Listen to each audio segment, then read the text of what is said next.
तो पिछली कुछ वीडियो में हमने 5 टॉपिक डिस्कस किए और अब नेक्स्ट टॉपिक है मूविंग एवरेज। ये सबसे पहली वीडियो है जिसके अंदर इस चैनल पर स्ट्रेटजी का मेंशन होगा और साथ में इंडिकेटर भी यहाँ पर पहली बार ही कंप्लीट मेंशन किया जाएगा। तो कोशिश रहेगी कि आपको मूविंग एवरेज से रिलेटेड कंप्लीट जानकारी देने की। तो चलिए शुरू करते हैं, लेकिन उससे पहले आप नोटबुक और पेन लेकर बैठे, क्योंकि इस चीज़ों को नोट करना और स्ट्रेटेजी को भी नोट करना बहुत ज़रूरी है। मैंने आपके लिए कंप्लीट प्लान तैयार किया है और कंप्लीट इसके अंदर मेहनत की हुई है, तो आपको ये वीडियो ज़रूर पूरा देखना चाहिए, क्योंकि बीच में कोई चीज़ कब मिस हो जाए और फिर आप मुझे आकर यहाँ ब्लेम करेंगे कि भाई ये वीडियो स्ट्रेटेजी आपकी काम ही नहीं करती और आप यूट्यूब पे इसका प्रचार कर रहे हो, वो भी फालतू में। तो इस चीज़ को सही करने के लिए आपको ये वीडियो पूरा देखना पड़ेगा। तो चलिए नेक्स्ट स्लाइड पे अपन चलते हैं। तो जो मूविंग एवरेज है वो जो ट्रेड के अंदर मूव होती है उसका एवरेज निकालने का काम करता है। तो इसके अंदर क्या है कि कुछ पीरियड्स यूज किए जाते हैं, जैसे 50 हो गया, 20 हो गया, 9 हो गया, 100 हो गया, 200 हो गया। तो ये क्या है कि पिछले जो 15 कैंडल, 10 कैंडल, जो भी पीरियड हम यूज़ करते हैं उतने कैंडल देख के उसका एवरेज निकाल कर हमें लाइव मार्केट में, प्रेजेंट मार्केट में पेश करता है। इसका एक फार्मूला भी है, लेकिन जब ये मूविंग एवरेज डायरेक्टली वर्क कर रहा है तो हमें फार्मूला देखने की क्या आवश्यकता है, क्या ज़रूरत है। तो जो मूविंग एवरेज है वो एक लैगिंग इंडिकेटर है। तो इसके हम काफ़ी तरह के मूविंग एवरेजेस का देख सकते हैं, लेकिन सबसे मेन जो SMA और EMA यूज़ किए जाते हैं हम उनके बारे में देखेंगे। तो सबसे पहला है SMA। जो SMA है उसकी फुल फॉर्म है सिंपल मूविंग एवरेज, और सेकंड है EMA, इसकी फुल फॉर्म है exponential moving average. Simple moving average अधिकतर स्विंग ट्रेडिंग में यूज़ किया जाता है, और जो एक्सपोनेंशियल मूविंग एवरेज है वो डे ट्रेडिंग में यूज़ किया जाता है। नेक्स्ट है जो सिंपल मूविंग एवरेज है, SMA है, वो काफ़ी स्लो वर्क करता है, और जो EMA है वो क्विक वर्क करता है, यानी कि प्राइस के लगभग बराबर चलता है, यानी कि प्राइस के साथ इसकी मूवमेंट होती है। हालांकि ये लैगिंग है, प्राइस से थोड़ा पीछे चलेगा, लेकिन फास्ट मूवमेंट चलती है इसके अंदर। और जो SMA के अंदर जो फेक आउट्स होते हैं ना, वो काफ़ी कम होते हैं, लेकिन जो EMA है एक्सपोनेंशियल, जो तेज़ चलता है, उसके अंदर काफ़ी हमें फेक आउट्स देखने को मिल सकते हैं। इसलिए EMA का यूज़ हमें सावधानी से करना चाहिए और SMA का यूज़ हम आसानी से कर सकते हैं विथ बेस्ट रिजल्ट्स। नेक्स्ट है कि SMA और EMA के अंदर डिफरेंस क्या रहता है। जैसा कि हमने चार्ट पर आपको दिख रहा है कि सेम प्राइस के SMA और EMA यूज़ किए हैं, लेकिन इनके अंदर कुछ डिफरेंस है।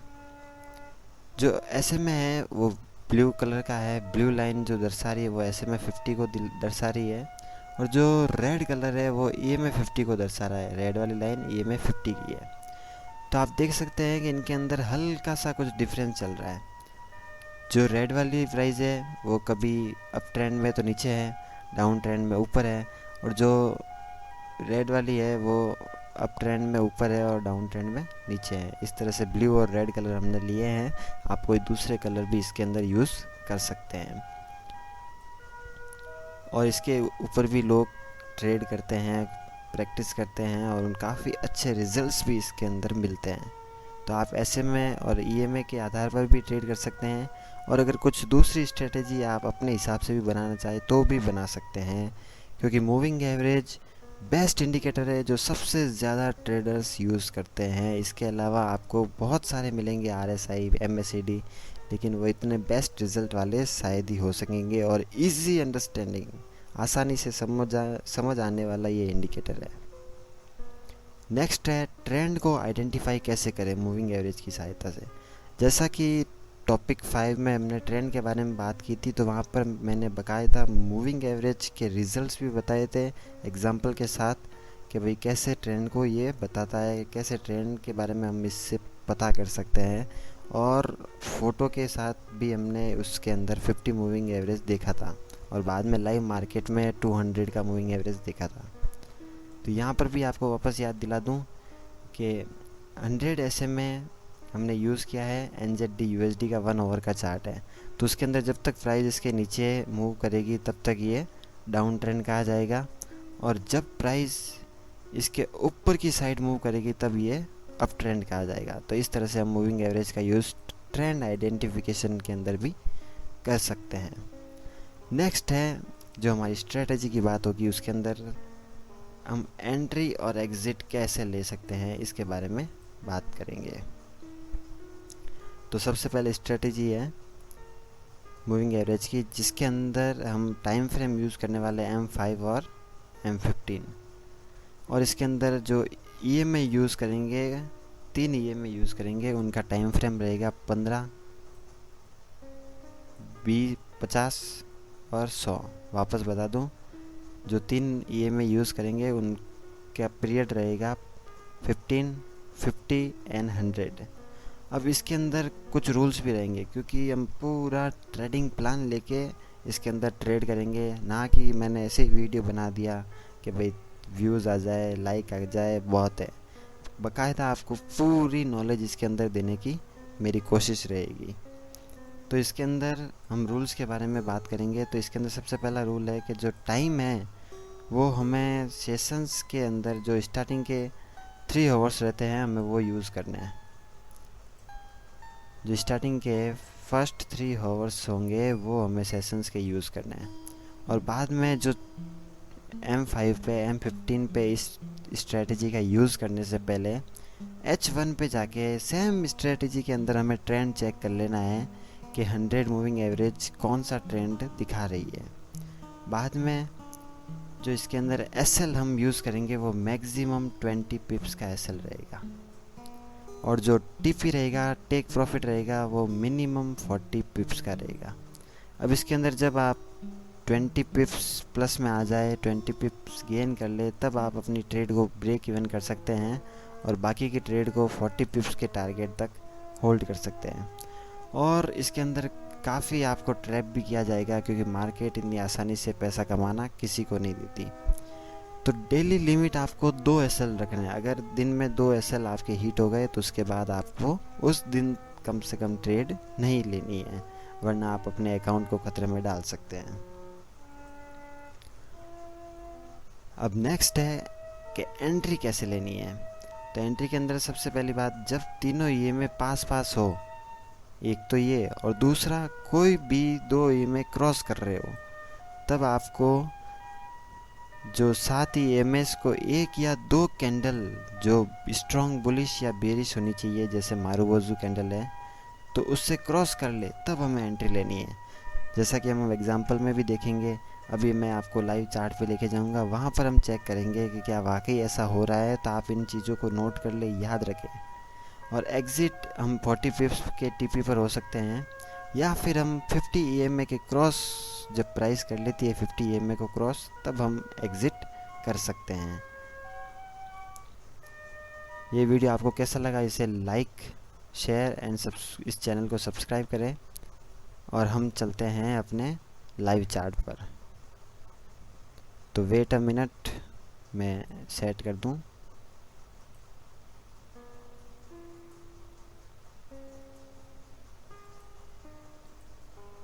लीजिए, आपकी स्क्रीन के सामने ये आ गया हमारा चार्ट। तो इसके अंदर जो रेड वाली लाइन है वो 15 मूविंग एवरेज की है, EMA की है। ब्लू वाली 50 मूविंग एवरेज की है, और लास्ट जो ग्रीन कलर की आपको दिख रही है वो 100 EMA की है। तो मैं इसके अंदर नॉर्मली इंडिया से बिलोंग करते हैं, तो हमारा दिन का जो शेड्यूल है वो अच्छा रहता है लंदन और न्यूयॉर्क सेशन का, तो मैं उसके अंदर ही आपको चेक करके अधिकतर बताऊंगा। सिडनी टोक्यो के लिए हमें सुबह जल्दी उठना पड़ता है, अगर आप चाहते हैं तो आप बिल्कुल उसके अंदर चेक कीजिए। मैंने इस स्ट्रेटजी को M15 पे चेक किया है, तो आप M5 पे भी चेक कर सकते हैं। जब तक बैक टेस्टिंग के अंदर आपको अच्छे रिजल्ट नहीं मिले, तब तक आप रियल मार्केट में लाइव अकाउंट पर ये स्ट्रेटजी ट्राई नहीं करेंगे, क्योंकि आपको लगता है कि ये सिंपली मुझे अंडरस्टैंडिंग आ रही है, समझ में आ रही है, तब भी इसका यूज़ नहीं करना है। पहले बैक टेस्टिंग करनी है ट्रेडिंग व्यू पे, ये इन्वेस्टिंग पे, या फिर लाइव चार्ट पे। उसके बाद या फिर डेमो पे भी आप चेक कर सकते हैं कि क्या रिजल्ट्स इसके निकल रहे हैं। और एसएल और टीपी का ध्यान रखना है। 20 पिप एसएल है, 40 पिप टीपी है, या 50 मूविंग एवरेज तक अपन टीपी को ट्रेल कर सकते हैं। तो इसके अंदर सबसे पहली ट्रेड ही हमें यहाँ दिख रही है, जो कि न्यूयॉर्क सेशन के अंदर है और फर्स्ट 3 आवर्स के अंदर ही है। तो यहाँ पर एक स्ट्रॉन्ग बियरिश कैंडल ने प्राइस को इन तीनों ईएमएस को क्रॉस किया है, और इसका एसएल हम यहाँ पर 20 पिप्स यहाँ लगा सकते हैं और टेक प्रॉफिट 40 पिप्स, जो कि ऑलरेडी डन हो चुका है। और बाकी का यहाँ पे देखिए, लंदन सेशन की स्टार्टिंग में कोई ढंग का सिग्नल नहीं है, टोक्यो में भी नहीं है और सिडनी में भी नहीं है। तो चलिए नेक्स्ट पे अंदर, यहाँ पर एक कैंडल इन तीनों को एक साथ ब्रेक कर रही है और साथ में हमें क्रॉस ओवर भी ऊपर दिख रहा है। तो यहाँ से हम 20 पिप्स का एसएल लगाएंगे और 40 पिप्स का टेक प्रॉफिट लगाएंगे। और अगर आप इसे होल्ड करना चाहे तो जब तक, देखिए ये है ना, ये कैंडल, इस कैंडल ने जब तक बाहर, यहाँ पर आप देख सकते हैं, जब तक बाहर क्लोजिंग नहीं दे तब तक आप इसको होल्ड कर सकते हैं। जैसे 50 मूविंग एवरेज के बाहर क्लोजिंग दे तब आप इसे ट्रेलिंग करें या फिर क्लोज कर दें। तो यहाँ पर देखिए हमारा ये टारगेट 20 पिप एसएल के साथ 40 पिप टारगेट डन हो गया। उसके बाद आगे पीछे कहीं पर भी कोई भी ट्रेड सिग्नल नहीं मिला है। इसके अंदर ये ध्यान रखना कि आपको दिन के अंदर ज़्यादा से ज़्यादा 2 और कम से कम 1 ट्रेड या फिर कभी कभी नहीं भी मिले, लेकिन ये स्ट्रेटजी काफ़ी अच्छी वर्क करती है। मैंने काफ़ी जगह बैक टेस्टिंग किया है और नॉर्मली 10 से 15 दिन के अंदर अपन को 200 पिप्स गेन करने देखने को मिल ही जाते हैं, अगर ढंग से इसमें ट्रेड की जाए तो। यहाँ पर आप देख सकते हैं कि हम नॉर्मली यहाँ कोई भी ट्रेड नहीं लेंगे, क्योंकि इन तीनों को किसी ने क्रॉस नहीं किया है। यहाँ पर काफ़ी बड़े मूव के साथ इसने क्रॉस किया है, एसएल भी काफ़ी बड़ा हो जाता है, तो हम यहाँ ट्रेड नहीं लेंगे। अब नेक्स्ट है यहाँ, तो यहाँ प्राइस ने फर्स्ट एंड सेकेंड अटैम्प्ट में इसको क्रॉस कर दिया, तो हम इसके ऊपर 20 पिप्स का एसएल रखेंगे और नीचे 40 पिप्स का टीपी रखेंगे। लेकिन प्राइस 30 पिप्स तक ही गई, तो मैंने बोला था कि जब प्राइस 20 पिप्स प्लस में आ जाए, प्रॉफिट में आ जाए, तब आपको ब्रेक इवन कर लेनी है। यानी कि इस जगह पर जो हमने ट्रेड ली वो हमारी ब्रेक इवन को हिट करी। और नेक्स्ट है, ये देखो, ये कंसोलिडेशन चल रहा है यहाँ पर। तो प्राइस ने सबसे पहले ऊपर से ब्रेक किया, हमने एसएल लगाया 20 पिप और ट्रेड ले ली डाउन साइड, लेकिन उसने एसएल को हिट कर दिया। फिर वापस आप देखेंगे कि प्राइस ने डाउन साइड जाके अपर साइड ब्रेक किया। तो हमें यहाँ पर ध्यान रखना है कि हम 1 आवर पर, 2 आवर पर या 4 आवर पर ट्रेंड चेक करें कि ट्रेंड किस डायरेक्शन का है, उसके बाद ही ट्रेड लें। तो यहाँ पर अगर न्यूयॉर्क सेशन में हम देखेंगे तो न्यूयॉर्क सेशन के अंदर रेंजिंग चल रही है, साइडवेज ट्रेंड चल रहा है। तो यहाँ पर भी हमें कोई परफेक्ट सिग्नल नहीं मिला। नेक्स्ट यहाँ पर भी हमें कोई ढंग का सिग्नल नहीं मिला, सारा मिक्स हो रखा है यहाँ मैटर। हाँ, यहाँ देख सकते हैं, ये देखिए लंदन सेशन के स्टार्टिंग के टाइम में यहाँ पर 2 कैंडल के अंदर तीनों ईएमए को क्रॉस किया हुआ है। तो यहाँ 20 पिप एसएल हमने डाला और ये 40 पिप टारगेट हम यहाँ से डन कर सकते हैं, और या फिर यहाँ तक हम ट्रेल कर सकते हैं। लेकिन ट्रेल करने के लिए आप ट्रेलिंग स्टॉप का यूज़ करें, ताकि जब आप चार्ट पर एक्टिव ना हो तब भी आपका प्रॉफिट आपके अकाउंट में सेव होता रहे। नेक्स्ट ये देखिए, ये यहाँ पर काफ़ी बड़ा मूव आया है जिसे हम कैच नहीं कर सकते। तो यहाँ ऐसी जगहों पर हमें ट्रेड लेने से बचना चाहिए। अब ये खुद को दिमाग लगाना है कि जब तक एक कैंडल अगर 20 पिप से भी ज़्यादा बड़ी होती है और वो क्रॉस कर देती है, तो हमें ट्रेड लेने से वहाँ बचना चाहिए, हमारे अकाउंट को वहाँ पर बचाना चाहिए। यहाँ पर देखिए कि जो लंदन सेशन के अंदर इस कैंडल ने क्रॉस किया है, वो ऊपर 2 ईएमए को क्रॉस करते हुए भी आ रही है। तो यहाँ पर हम ट्रेड ले सकते हैं। ये 20 पिप एसएल और हम 40 पिप्स टारगेट हिट किया हमारा। नेक्स्ट है, यहाँ पर भी प्राइस ने दो कैंडल्स ने एक साथ क्रॉस किया तो यहाँ पर 20 पिप एसएल और 40 पिप टारगेट हमारा डन रहा। अब नेक्स्ट के अंदर यहाँ पर भी एक प्राइस ने बुलिश मूव दिया तो यहाँ पर हमने 20 पिप एसएल नीचे रखा और 40 पिप टारगेट रखा, लेकिन 30 पिप जाने के बाद ही प्राइस रिवर्स आ गई, जिससे हमारा ट्रेलिंग स्टॉप लॉस, फिर से याद दिला दूं कि जो ब्रेक इवन हमने किया था वो हमने 20 पिप्स प्लस में आने के बाद किया है। तो ये आपको याद रखना है और तुरंत 20 पिप जैसे ही प्लस में आए उसे ब्रेक इवन पर ले जाना है। यहाँ पर भी एक अच्छी खासी ट्रेड बनी जिसने 30 पिप्स मूव दिया और बाद में वापस आकर ब्रेक इवन को हिट कर दिया। नेक्स्ट है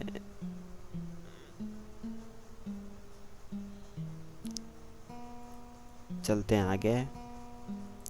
जहाँ पर कोई ट्रेड ना बने ना तो ज़बरदस्ती ट्रेड लेने की ज़रूरत नहीं है, क्योंकि हम अपनी हार्ड अर्न मनी को दाव पर लगा रहे हैं, उस पर प्रैक्टिस कर रहे हैं, उस पर ट्राई कर रहे हैं, उसको गेन करने की कोशिश कर रहे हैं। तो लीजिए यहाँ पर भी 20 पिप्स एसएल बनता है, प्राइस ने इसको क्रॉस किया है 3 EMA को और हम यहाँ पर 40 पिप्स एसएल 40 पिप टीपी प्राप्त कर सकते हैं, देख सकते हैं। नेक्स्ट यहाँ पर भी कोई ट्रेड नहीं बनी। M5 में आपको ये इससे ज़्यादा सिग्नल मिलेंगे, तो M5 के लिए आप M30 का ट्रेंड या M50 का ट्रेंड भी चेक कर सकते हैं, उस हिसाब से आप ट्रेड ले सकते हैं। जैसे कि अगर अपन यहाँ जाके देखेंगे H1 में तो लोड हो रहा है डाटा, 1 सेकेंड, क्या हुआ,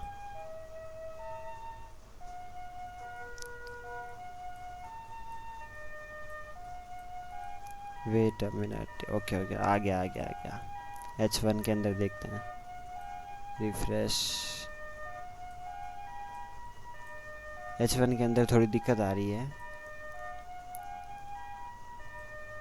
तो M30 पे चलते हैं।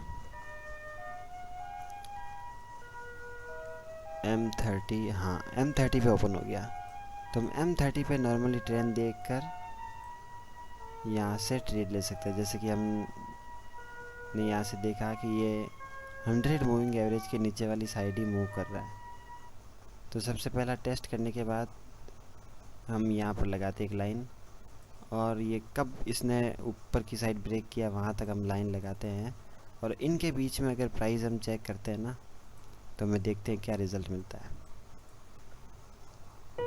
ये फिर से गायब हो गया, हाँ ठीक है, ये देखिए ये प्राइस ने क्रॉस किया और यहाँ पर हमारा टीपी डन रहा। फिर से डाउन साइड यहाँ प्राइस ने क्रॉस किया और हमारा ट्रेलिंग स्टॉप यानी कि ब्रेक इवन हिट रहा। यहाँ पर प्राइस ने क्रॉस किया और हमारा टीपी हिट रहा। तो इस हिसाब से हम M30 या H1 पे अपना ट्रेंड देखकर राइट डायरेक्शन में, ज़रूरी नहीं है कि आप अप साइड ब्रेक करें तो आप बाई की ट्रेड लें या डाउन साइड ब्रेक करें तो आप सेल की ट्रेड लें, आप अपने ट्रेंड के हिसाब से चलें, क्योंकि मेजर ट्रेंड बुलिश चल रहा है और माइनर ट्रेंड बियरिश चल रहा है, तो आप माइनर ट्रेंड के अंदर ट्रेड लेंगे तो आप फंस सकते हैं। इसलिए आप मेजर ट्रेंड के साथ ही चलने की कोशिश करें, उसी को फॉलो करें H1 और M30 के हिसाब से। नेक्स्ट आप देख सकते हैं यहाँ पर भी कोई ढंग की ट्रेड नहीं बनी, यहाँ पर एक बनी है तो हमने यहाँ 20 पिप्स एसएल लगाया लेकिन वो हीट हो गया। तो चलिए यहाँ पर देखो एसएल का भी एग्जांपल मिला और बाकायदा मैंने बोल कर भी सुनाया कि एसएल हीट रहा। बाकी आप जब प्रैक्टिस करेंगे तो आपको 4 एसएल हीट हो और अगर 4 टीपी भी हीट होते हैं ना तो भी आपको 80 पिप्स गेन करने का मौका मिलता है। 80 पिप्स भी कम नहीं होते हैं। ये देखिए ये एक अच्छा सा हेल्थी सा ब्रेकआउट है, सेकेंड कैंडल ने किया यहाँ पर, और हमारा ये 20 पिप एसएल और 40 पिप टारगेट डन रहा। इस तरह से हम चेक कर सकते हैं कि मार्केट के अंदर किस तरह का मूवमेंट चल रहा है, किस तरह का ट्रेंड चल रहा है। तो आपको आई होप आपको ये वीडियो अच्छा लगा होगा, हेल्पफुल रहा होगा, और स्ट्रेटजी को बिल्कुल यूज़ करें, आप बिंदास यूज़ करें मैंने भी इसकी बैक टेस्टिंग काफ़ी बार की है और मुझे भी काफ़ी अच्छे रिजल्ट्स मिले हैं। तो आपको भी मिलेंगे। आप लाइक कीजिए, कमेंट कीजिए, शेयर कीजिए और सब्सक्राइब कीजिए। धन्यवाद और नेक्स्ट वीडियो के लिए भी तैयार रहिए।